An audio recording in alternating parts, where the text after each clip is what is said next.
Oi pessoal, tudo bom? Aqui é o Mestre dos Magos em mais um vídeo. Hoje eu vou apresentar para vocês Arquipélago. Arquipélago foi um jogo lançado no meio de 2012. Ele tem umas mecânicas, ele soma algumas mecânicas que eu achei bem interessante, mas eu vou apresentar isso daí mais na frente para vocês no vídeo. Ele é um jogo voltado para 2 a 5 jogadores. Tem uma mini expansão vendida separadamente que permite até que se jogue solo também. Mas o vídeo eu vou focar principalmente no jogo básico, o que você adquire ao comprar o board game. Ele tem pouca dependência de idioma, fora algumas cartas do jogo, nenhum outro componente necessita do inglês. Se isso venha a ser uma preocupação, eu vou mostrar com mais detalhes depois. Em Arquipélago, os jogadores são exploradores ou da grande era do descobrimento de Cristóvão Colombo. O jogo se passa entre 1492 a 1797, um período que engloba desde o descobrimento das Antilhas e a colonização do Tahiti. Esse é o tema principal do jogo, tá? Exploração e colonização do arquipélago, de onde vem o nome, da América Central. É um jogo muito bonito, conforme vocês vão ver nos componentes, extremamente temático e com mecânicas de um jogo euro. Então ele é um jogo euro com uma aparência muito bonita e talvez agrade muito a jogadores que já gostam desse estilo, o estilo europeu. Eu vou apresentar, como nos vídeos anteriores, vou fazer uma apresentação muito rápida, mostrar os componentes para vocês. Depois eu vou mostrar a mecânica. Eu vou ter que ser o mais rápido possível na mecânica, porque ele é muito detalhado e ia prolongar demais o vídeo.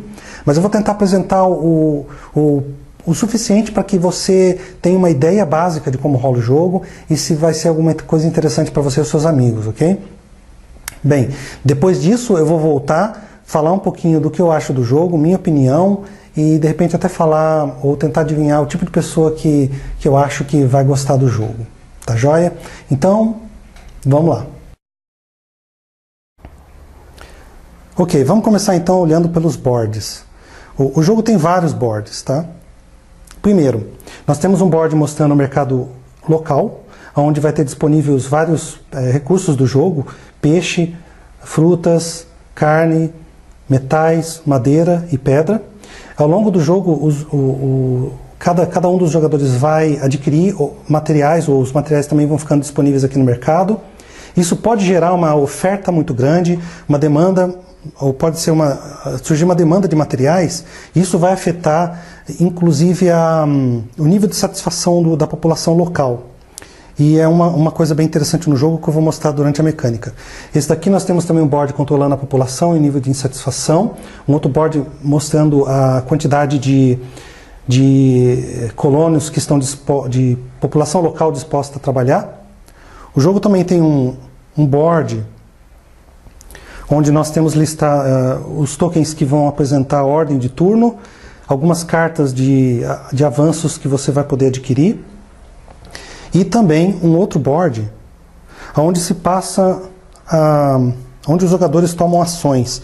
Então, esse é um jogo essencialmente de worker placement, ou traduzindo, de alocação de trabalhadores. Cada jogador tem um certo número de componentes de madeira em que ele vai alocar em determinadas posições nesse board e cada posição vai ditar um tipo de ação que o jogador vai poder tomar.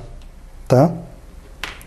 Eu vou dar uma explicadinha disso depois quando eu for mostrar a mecânica do jogo. O jogo também tem alguns decks de cartas. Esse daqui, as cartas de tendência, elas são como que objetivos para se adquirir pontos no jogo. Cada jogo vai ter uma única carta dessa que vai ser sorteada. E também existe uma coisa bem interessante aqui.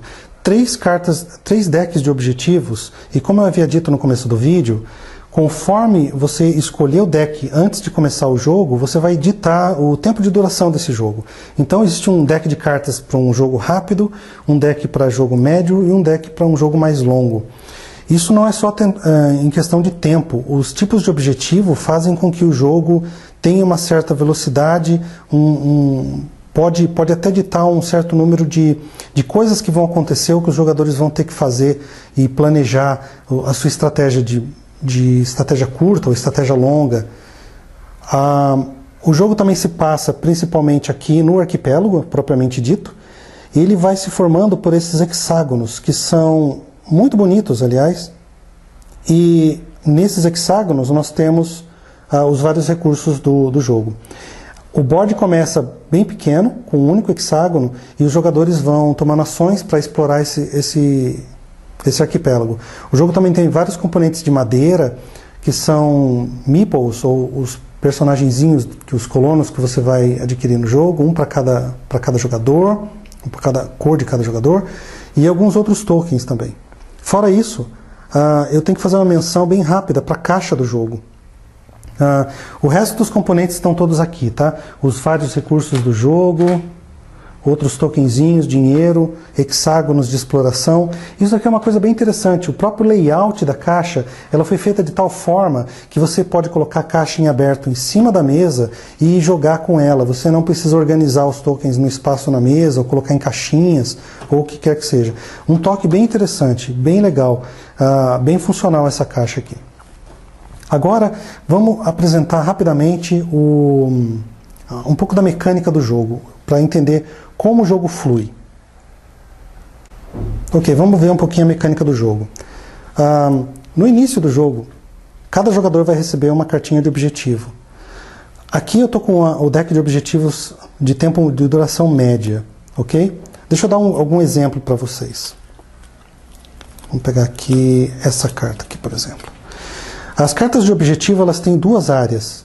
Na primeira área de cima, ela dita a condição para o jogo terminar, e essa daqui é a condição para marcar pontos. Então, essencialmente, arquipélago, os jogadores vão jogar por vários turnos, até um objetivo de finalização ser executado, o jogo para, acabou, e nós vamos para uma contagem de pontos. Quem tiver marcado mais pontos, ganha o jogo.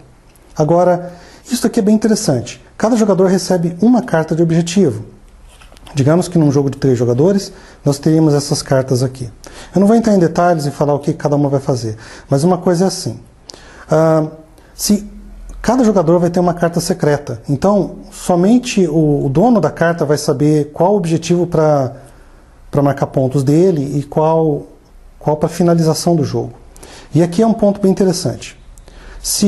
Os jogadores têm que ficar sempre atentos à finalização. Se ele vê que foi executado o objetivo daqui da finalização, ele mostra a carta dele e o jogo imediatamente acabou.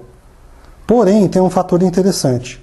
Todos os outros jogadores, então, mostram suas cartas de objetivo e inicia-se a contabilização de pontos. Porém, os pontos são contabilizados para todos os objetivos e para todos os jogadores. Então esse é um fator bem interessante e motivo de reclamação de alguns jogadores. E isso tem que deixar bem claro para os jogadores no início da partida, que não é porque ele terminou o jogo que ele vai ganhar. Ok? Então, por exemplo, a minha condição pode ter acontecido, eu vou ser obrigado a apresentar a minha carta, o jogo termina, então as contabilizações começam. Isso pode vir a fazer com que um outro jogador ganhe o jogo.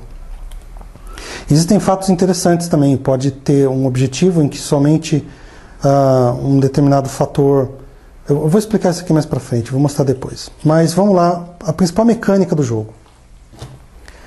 Arquipélago, ele é essencialmente um jogo de worker placement, de alocação de trabalhadores. No início, cada jogador vai ter 3 discos de ação, ou action discs, e ele vai colocar os discos nessa tabelinha aqui, nesse tabuleiro, e de acordo com o local, você vai tomar um determinado tipo de ação. Então, por exemplo, você pode tomar ações de adquirir recursos no board, aí vai permitir com que você mova seus meeples para adquirir aqueles recursos, construção de prédios, fazer uma ação no mercado de compra e venda, andar no mapa, fazer exploração no mapa, adquirir dinheiro através de coleta de taxas ou até mesmo fazer ações dentro do mercado externo e interno. Eu não vou entrar em detalhes, como eu havia falado, né? Mas vou dar um pequeno exemplo aqui. Então vamos dar uma olhada no board primeiro. Vamos olhar um hexágono do board. Digamos aqui o jogador amarelo. Então cada hexágono ele pode apresentar diversos tipos de recursos, como aqui nós temos recursos de metais, recursos de madeira. O jogador também pode vir a construir certos prédios, como porto, mercado e assim por diante. E ele também pode controlar esses lugares. Agora, digamos que eu gostaria de coletar esse material. Então, essencialmente, você vai fazer o quê? Você vai vir aqui no board, colocar a sua ação, por exemplo, como aqui na coleta de madeira. Então, quando eu volto lá para o hexágono, todos os hexágonos onde eu tenho meeples e tem madeira, eu posso colocar quantos meeples eu quiser em cima de cada um e eu adquiro do banco aquela quantidade de madeira. Então, temos outros tipos de ações também, como exploração. Eu poderia colocar aqui meu outro Action Disk e durante agora a minha ação eu tenho que pegar um hexágono daqui, ou eu vou decidir por pegar esse hexágono de cima que está à mostra, ou então eu falo, não, eu não quero, eu quero pegar o de baixo. E você obrigatoriamente pega o segundo. Você pode olhar os dois lados e então, seguindo uma determinada regra do jogo, você vai ter disponibilidade de colocar esse hexágono e fazer uma exploração daquele local, seguir mais umas outras partes da mecânica também. Então, essencialmente, o jogo se passa aqui, nas ações. Como que é a ordem do turno? Como flui o jogo? Então, o jogo tem várias etapas. Uma primeira etapa chamada Disengage, onde os jogadores resetam os seus meeples. Pode acontecer casos dos meeples estarem deitados, seguindo uma outra regra do jogo. Então, vai haver um reset. Depois desse reset, tem um pequeno leilão para se decidir pela ordem do turno. Então aqui, ó, inicialmente a ordem do turno está azul, amarelo e verde, certo?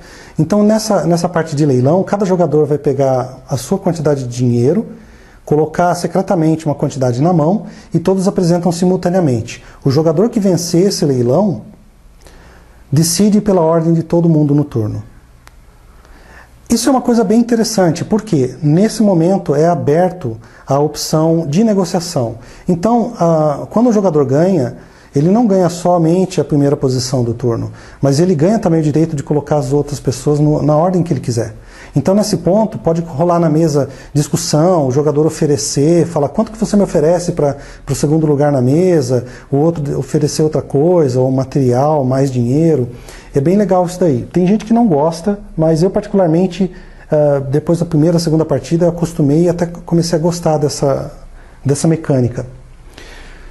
Bem, depois disso nós temos o efeito de população. O efeito de população é o seguinte: esses 4 boards eles vão ditar uma coisa muito importante do jogo, que é o nível de satisfação da população local.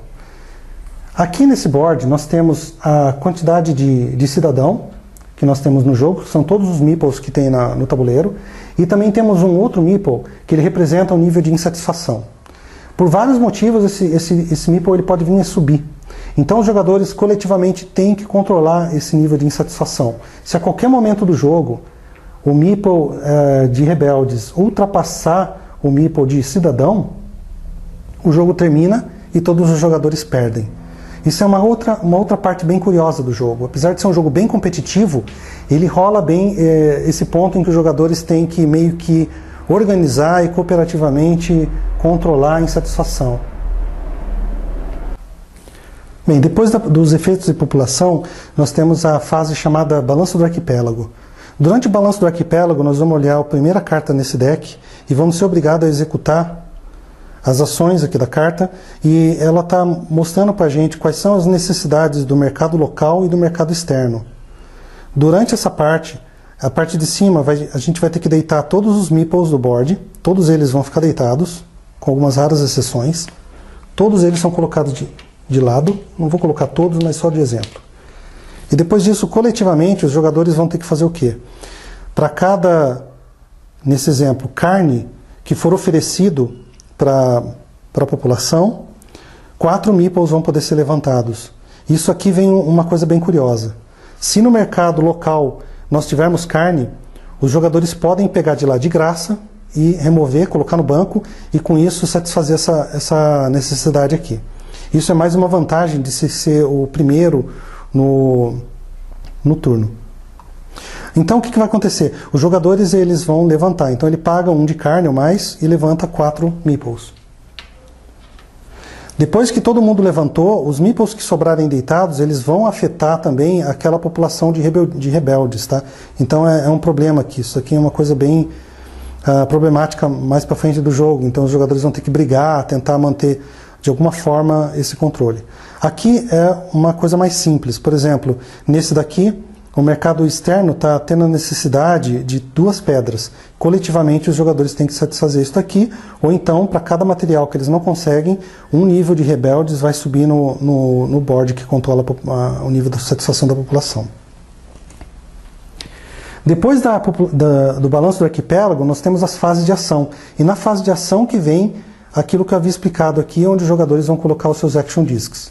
Além de action discs, cada jogador também pode usar uma carta de progresso, se ele tiver uma daquelas cartinhas de progresso, e também pode, caso ele tenha um mercado que ele controla, utilizar o mercado interno ou o mercado externo aqui no board. Bem, essencialmente essa é a mecânica do jogo. Depois disso, depois das ações, nós temos o chamado Evolution Cards. Os Evolution Cards são essas cartas aqui. Cada jogador vai ter a opção agora de adquirir uma carta. Como ele faz? Aqui tem uma setinha que vai mostrar para a gente quanto é o custo. O jogador vai poder escolher comprar uma dessas cartas pelo seu custo. E depois de escolhido a carta, ele vai ter que escolher uma dessas outras e virar nesse sentido. Eventualmente, as cartinhas elas vão virar até chegar num ponto em que apresenta uma caveira. Essa carta ela é descartada do jogo e uma nova cartinha é colocada no local. Então, digamos que eu havia comprado aqui Iron Mine, virado uma outra carta, aí eu adquiro uma nova cartinha do deck e coloco aqui. O próximo jogador vai ter que escolher a sua ação. Eu vou mostrar um pouquinho agora sobre essas cartinhas. Nós temos vários tipos de cartas, mas deixa eu mostrar alguns diferentes tipos para se ter uma ideia de como elas são. Ok, aqui eu separei algumas das cartas de progresso. As cartas de progresso elas podem ter várias coisas diferentes. Por exemplo, essa daqui, mina de ferro. A mina de ferro, o que acontece? Quando você for utilizar uma ação que vai permitir com que você adquira metais, ferro, né? Você pode utilizar a ação dessa carta, você vira, e o que ela vai fazer é que você vai adquirir o dobro da quantidade de metais que você normalmente ia conseguir. Então, digamos que você tinha 3 meeples que foi colocado em cima de minério, e você ia adquirir 3 de metal, você pode utilizar o poder dessa carta e adquirir 6 ao invés de 3. Isso é uma coisa bem interessante. Uma outra coisa interessante é que algumas dessas cartinhas elas têm essa setinha colorida. Significa que um outro jogador na mesa pode vir a utilizar essa carta mesmo que você seja o dono. Uma forma interessante é, o jogador vai ter que pagar para o dono da carta uma certa quantidade de dinheiro, como nesse caso aqui. Nós temos também outras cartas que podem ser pessoas. O assassino, por exemplo, permite com que o jogador mate um personagem de uma outra cartinha que um outro jogador tenha na mesa. O ladrão permite com que você roube materiais de um outro jogador da mesa. E tem uns outros menos agressivos, né? Como, por exemplo, o ministro do comércio, que permite com que você troque 2 recursos do mercado local doméstico para o mercado de exportação e vice-versa. Então, isso aqui é um fator bem interessante. Existem outras cartas que favorecem você de outras formas, como um número ilimitado de ações no mercado local, no mercado de exportação e assim por diante. Algumas outras cartas são como que maravilhas do mundo. Então você constrói ela, o único benefício dessa carta, geralmente é de uma única vez, ela executa uma única ação para você e no final ela vai contabilizar como pontos de bônus. Ok pessoal, então isso foi Arquipélago, uma breve apresentação do jogo, espero que vocês tenham gostado do vídeo. Como eu havia dito, o jogo também tem uma mini expansão para se jogar solo. Quando eu falo mini, ela é realmente pequenininha, tá? É só basicamente um deck de cartas, tem 27 cartas, uma pequena modificação na regra, e cada carta ela é como que um objetivo ou um cenário para você jogar. Eu não vou falar dele agora não, tá? Mas quem tiver interessado no jogo, eu diria que assim, primariamente é mais pelo jogo para 2 a 5 pessoas. Eu não diria que ele é tão sensacional assim com o solo. Se você gostar bastante do jogo e você curta jogar jogos solo, talvez tenha interesse então em adquirir essa mini expansão. Mas vamos falar rapidinho do jogo. O que eu acho dele? Olha, eu gostei bastante do Arquipélago, tá? O nível de interatividade dele para mim é o nível ideal. Eu gosto de jogos de conflito, mas desse estilo de jogo, obviamente, eu não curto muito quando rola muito conflito, muita briga, muita pega aqui, agora você toma ali e tal. eu acho que o nível de interação é bem legal. Então, assim, eu acredito que se você for o tipo de pessoa que gosta de europeu, gosta de um jogo onde você gerencia recursos, explora, faz um planejamento de médio prazo, longo prazo, uma estratégia longa, você vai gostar bastante dele. Ele tem pouquíssimo quesito de sorte. Mesmo que você não curta muito jogos de conflito direto, como eu falei, o nível de conflito no Arquipélago ele é bem razoável. Não é uma coisa tipo um Rune Wars, assim, onde você vai atacando e destruindo outras unidades, ou um jogo mais direto, né, onde você vai roubar muito material um do outro, tá? Talvez até como jogos não euro, né, basicamente. Mas assim, basicamente é isso aí, tá? Ele tem umas regras um pouquinho complicadas à primeira vista, e aí vem uma das minhas reclamações. O manual não é muito bem escrito, tem muitos pontos vagos, muitos pontos de interpretação dupla, você poderia entender de forma errada. Eu acredito que vai surgir uma versão melhor, aprimorada do manual.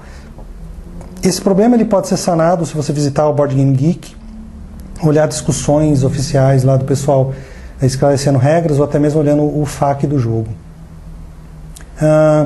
Bem, é isso. Eu aconselho assim, se você for ensinar o jogo para o teu grupo, não ensina olhando o manual, tá? Esse é um dos jogos que eu realmente indico. Bota na mesa, estuda ele, tenta simular algumas partidas, de preferência aprenda o jogo com alguém que já jogou. Mas dá para aprender sozinho também, que foi a forma que eu aprendi. A outra coisa que eu também dou a dica é assim, como eu mostrei lá, nós temos 3 níveis de cartas de objetivos, aqueles que vão ditar um jogo mais curto, médio ou longo. Eu vi essa dica no Board Game Geek, eu não tinha seguido ela a primeira vez, mas depois eu segui ela nas outras partidas e realmente entendi. A minha dica fica a seguinte, olha, se você for jogar a primeira partida, a segunda partida, jogue com os objetivos de tempo de duração média, não jogo de curta duração. Pode dar uma falsa impressão de tipo, vamos só jogar a primeira partida para aprender o jogo, então vamos já o de partida curta. O de partida curta eu acho ele curto demais, ao ponto em que quando os jogadores estão começando a entender o jogo termina. E ele também não mostra, os objetivos eles são tão diretos que você acaba não buscando um aprimoramento, um avanço no jogo, criar uma mecânica, uma mecânica dentro do jogo que você realmente entende o conceito, a ideia do arquipélago. Então, isso pode modificar drasticamente a tua opinião com relação ao jogo. Por isso eu indico, jogue com os objetivos médios. Bem, é isso que eu tinha para mostrar para vocês e falar sobre o jogo. Espero que vocês tenham gostado do vídeo. Espero principalmente que ele ajude bastante você na hora de decidir se é um jogo que você quer adquirir ou não. E eu vou terminar por aqui. Até o próximo vídeo. E não se esqueçam, se vocês gostarem, por favor, cliquem no like, compartilhem o vídeo com os amigos, deixem suas dicas, sugestões, reclamações, etc. nos comentários do vídeo, ok? Bem, é isso aí. Muito obrigado.